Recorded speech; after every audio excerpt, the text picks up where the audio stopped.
إن الحمد لله نحمده ونستعينه ونستغفره ونعوذ بالله من شرور أنفسنا ومن سيئات أعمالنا من يهده الله فلا مضل له ومن يضلل فلا هادي له وأشهد أن لا إله إلا الله وحده لا شريك له وأشهد أن محمدا عبده ورسوله يا أيها الذين آمنوا اتقوا الله حق تقاته ولا تموتن إلا وأنتم مسلمون يا أيها الناس اتقوا ربكم الذي خلقكم من نفس واحدة وخلق منها زوجها وبث منهما رجالا كثيرا ونساء واتقوا الله الذي تساءلون به والأرحام إن الله كان عليكم رقيبا يا أيها الذين آمنوا اتقوا الله وقولوا قولا سديدا يصلح لكم أعمالكم ويغفر لكم ذنوبكم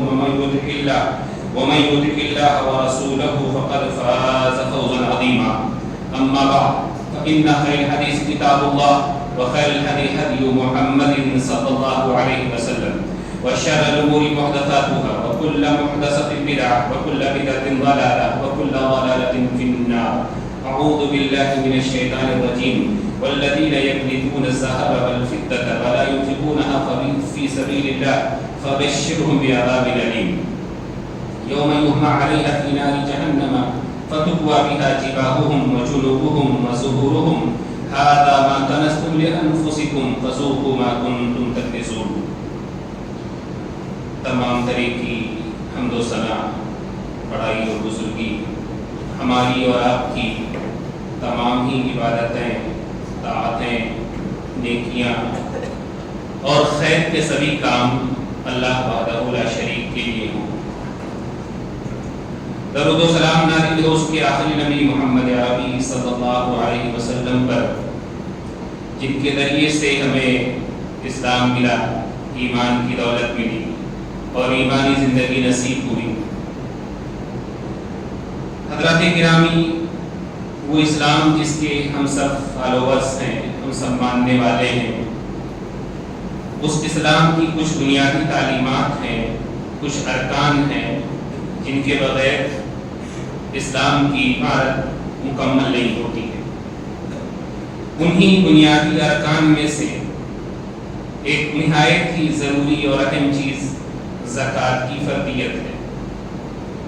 زکوٰۃ عربی زبان کا لفظ ہے جس کے معنی پاکیزگی اور بڑھوتری کے آتے ہیں، اور یہ معنی اس کے شرعی معنی کو شامل ہے، یعنی جس طرح سے اس کا لغوی معنی ہوتا ہے پاک کرنا اور بڑھانا، ویسے ہی شرعی اعتبار سے بھی زکوٰۃ ادا کرنے سے مال پاک ہوتا ہے اور مال میں اضافہ اور بڑھوتری ہوتی ہے۔ اللہ تعالیٰ نے قرآن مجید میں ارشاد فرمایا ہے خذ من اموالہم صدقۃ تطہرھم وتزکیھم بہا وصلی علیہم ان صلاتک سکن لہم، کہ اے نبی لوگوں کے اموال میں سے زکوٰۃ لے لیں، صدقہ لے لیں، تطہرھم، آپ اس کے ذریعے سے ان کو پاک کریں، وتزکیھم بہا، اور ان کی صفائی کر دیں، وصلی علیہم، اور جب زکوٰۃ لیں تو ان کے لیے دعائے خیر کریں، دعائے رحمت کریں، ان صلاتک سکن لہم، یقیناً آپ کی دعا ان کے لیے باعث سکون اور باعث اطمینان ہوتی ہے۔ اور دوسری جگہ اللہ تعالیٰ نے فرمایا یمحق اللہ الربا ویربی الصدقات، اللہ تعالیٰ سود کو گھٹاتا ہے اور زکوٰۃ کو، صدقات کو بڑھاتا ہے۔ یہاں ایک بات میں ذکر کر دوں کہ قرآن اور سنت دونوں جگہ میں صدقہ کا لفظ فرض زکوٰۃ کے لیے بھی آیا ہے اور نفلی صدقے کے لیے بھی آیا ہے، دونوں کے لیے صدقہ کا لفظ کتاب اللہ میں بھی اور سنت رسول اللہ میں بھی استعمال ہوا ہے۔ تو یہ دونوں آیتیں، پہلی آیت یہ بتلاتی ہے کہ زکوٰۃ سے مال کی پاکیزگی ہوتی ہے، اور دوسری آیت یہ بتلاتی ہے کہ زکوٰۃ دینے سے مال میں اضافہ ہوتا ہے اور مال بڑھتا ہے۔ اور زکوٰۃ اسلام کی بنیادی ارکان میں سے ہے، جیسا کہ صحیح بخاری اور صحیح مسلم میں حضرت عبداللہ بن عمر رضی اللہ عنہما کی روایت ہے، وہ کہتے ہیں کہ اللہ کے رسول صلی اللہ علیہ وسلم نے فرمایا بنی الاسلام علی خمس شہادت اللہ الہ الا اللہ وان محمد رسول اللہ واقام الصلاۃ وایتاء الزکاۃ، اسلام کا کی عمارت، اسلام کی بلڈنگ جن 5 پلرز پر کھڑی ہے، جن 5 ستونوں پر قائم ہے، ان 5 پلرز میں سے پہلا ہے جس کے بغیر کوئی داعی اسلام میں آتا ہی نہیں، اس بات کی گواہی دینا کہ اللہ کے علاوہ کوئی معبود برحق نہیں اور محمد صلی اللہ علیہ وسلم اس کے بندے اور رسول ہیں۔ اس کلمے کا اقرار کر کے انسان دائرے اسلام میں آ گیا۔ دوسری چیز، اسلام قبول کرنے کے بعد جو فوراً واجب ہوتی ہے وہ اقام الصلاۃ، نماز کی پابندی کرنا، اور نماز کی پابندی کے بعد جو تیسری چیز واجب ہوتی ہے وہ یہ ایتاء الزکات، زکات ادا کرنا اور زکات دینا۔ تو زکات یہ اسلام کا تیسرا پلر ہے، بلکہ اللہ کے رسول صلی اللہ علیہ وسلم نے، جیسا کہ حضرت عبداللہ بن عباس رضی اللہ عنہما سے مروی ہے، جب حضرت معاذ بن جبل رضی اللہ تعالی عنہ کو یمن کا گورنر بنا کر کے یمن کی طرف روانہ کیا تو ان سے کہا انک تقدم علی قوم من اہل الکتاب، تم ایک ایسی قوم کے پاس جا رہے ہو جو کتاب والی ہے، یہود و نصارہ اہل کتاب ہے، ایک کتاب والی قوم کے پاس جا رہے ہو، فلیکن اول ما تدعوہم الی ان یوحدوا اللہ، تو پہلی چیز جس کی تم انہیں دعوت دینا وہ اللہ کی وحدانیت ہو، وہ کلمہ کا اقرار کر لیں۔ فَإِذَا فَعَلُوا ذَلِكَ، اگر انہوں نے کلمے کا اقرار کر لیا، شہادتین کا اقرار کر لیا، فَعَلِمُهُمْ فَأَخْبِرُهُمْ أَنَّ اللَّهَ افترض عَلَيْهِمْ 5 صلوات فِي يَوْمٍ وَلَيْلَةٍ، تمہیں بتلانا کہ اللہ تعالیٰ نے دن و رات میں ان کے اوپر 5 نمازیں فرض کی ہیں۔ فَإِذَا فَعَلُوا ذَلِكَ، جب وہ اس کو کر لیں تو ان کو بتلانا أَنَّ اللَّهَ افترض عَلَيْهِمْ صَدَقَةً تُؤْخَذُ مِنْ أَغْنِيَائِهِمْ وَتُرَدُّ عَلَىٰ فُقَرَائِهِمْ، کہ اللہ تعالیٰ نے ان کے مالداروں پر صدقہ زکات کو فرض کیا ہے۔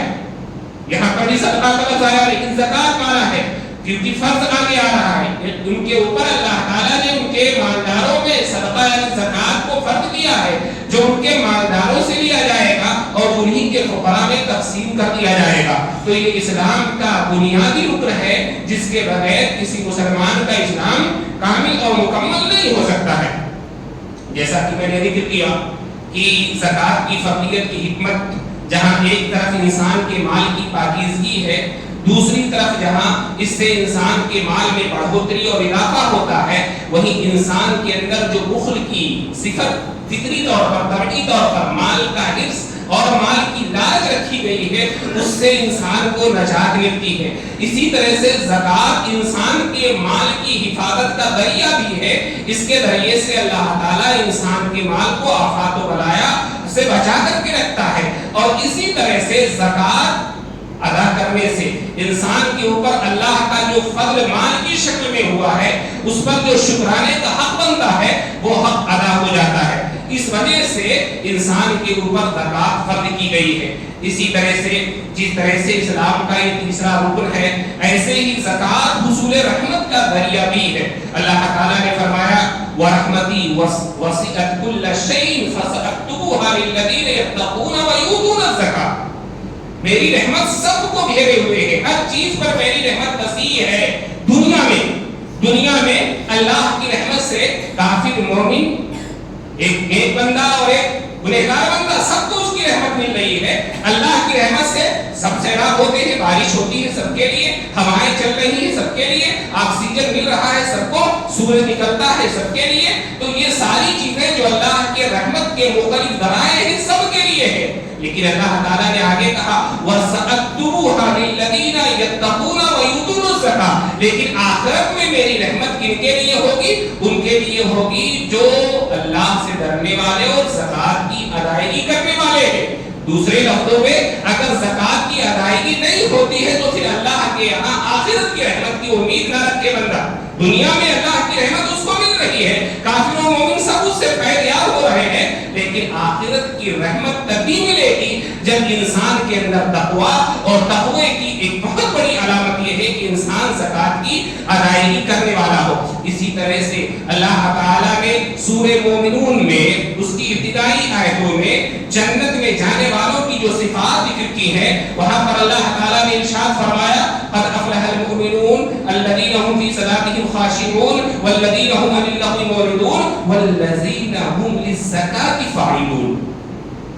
ایمان والے کامیاب ہو گئے جو اپنی نمازوں میں خشوع و خضوع اختیار کرتے ہیں، لغو اور بیہودہ کاموں سے دور رکھتے ہیں اور زکات کی ادائیگی کرتے ہیں. آگے کہا اولئک هم الوارثون الذین یرثون الفردوس هم فیہا خالدون. انہی صفات کے حامل لوگ جنت الفردوس کے وارث ہوں گے. یہی لوگ جنت الفردوس کے وارث ہوں گے اور اس میں ہمیشہ ہمیش رہیں گے. دوسرے لفظوں میں اگر زکات کی ادائیگی نہیں کرتا ہے بندہ تو اپنے آپ کو جنت کا مستحق نہ سمجھے. جنتی لوگوں کی صفات اس کے اندر مکمل طور سے نہیں پائی جا رہی ہے. ایسے ہی اللہ تعالیٰ نے زکات کی ادائیگی کو مال میں اور اجر و ثواب میں اضافے کا باعث بتلایا. کہا وما آتیتم من زکاۃ تریدون وجہ اللہ فاولئک هم المضعفون. اور جو تم زکات اللہ کی رضا کے لیے دیتے ہو، ریاکاری کے لیے نہیں، دکھلاوے کے لیے نہیں، ناموری کے لیے نہیں، سخی کہے جانے کے لیے نہیں، اللہ کی رضا کے لیے. تریدون وجہ اللہ، اللہ کی رضا چاہتے ہو. مقصود یہ ہے اللہ خوش ہوگا، جنت دے گا اور جنت کی سب سے بڑی نعمت اپنے روئے انور کا، اپنے رخ مبارک کا دیدار کرائے گا. اپنے چہرے کا دیدار. جنت کی جنتیوں کو ملنے والی سب سے بڑی نعمت کیا ہوگی؟ اللہ کے چہرے کا دیدار. اس نعمت کے بعد ساری نعمتیں جنت کی فیل ہو جائیں گی.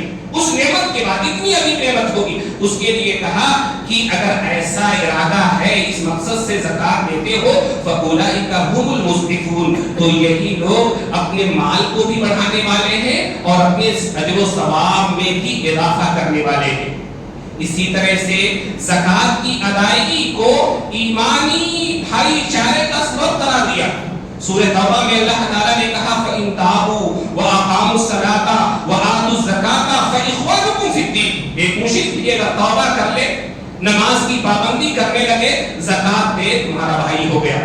اب وہ غیر نہیں رہا. فَإِخْوَانُكُمْ فِي الدِّينِ، وہ تمہارے بھائی ہو جائے. کوئی بھی غیر مسلم، کوئی کافر، کوئی مشرک، کتنا بھی بڑا، شرک سے بڑا تو کوئی گناہ نہیں. اس گناہ کے بعد اس نے توبہ کر لیا اور توبہ کرنے کے بعد اس نے نماز کی پابندی کی، زکات دیتا رہا، تو پھر وہ تمہارا اپنا بھائی ہے.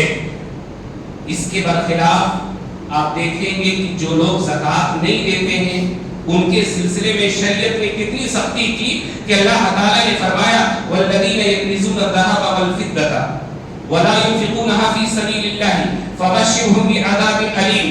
اور جو لوگ سونے اور چاندی کے خزانے اور ڈھیر رکھتے ہیں، ذخیرہ کرتے ہیں، جمع کرتے ہیں، ولا ينفقونها في سبيل الله، پھر اس سونے اور چاندی کو اللہ کی راہ میں خرچ نہیں کرتے ہیں. اس زمانے میں کرنسیاں سونے اور چاندی ہی کی تھی، کاغذ کے یا دوسری چیزوں کے سکے اور روپے اور کرنسی نہیں تھی.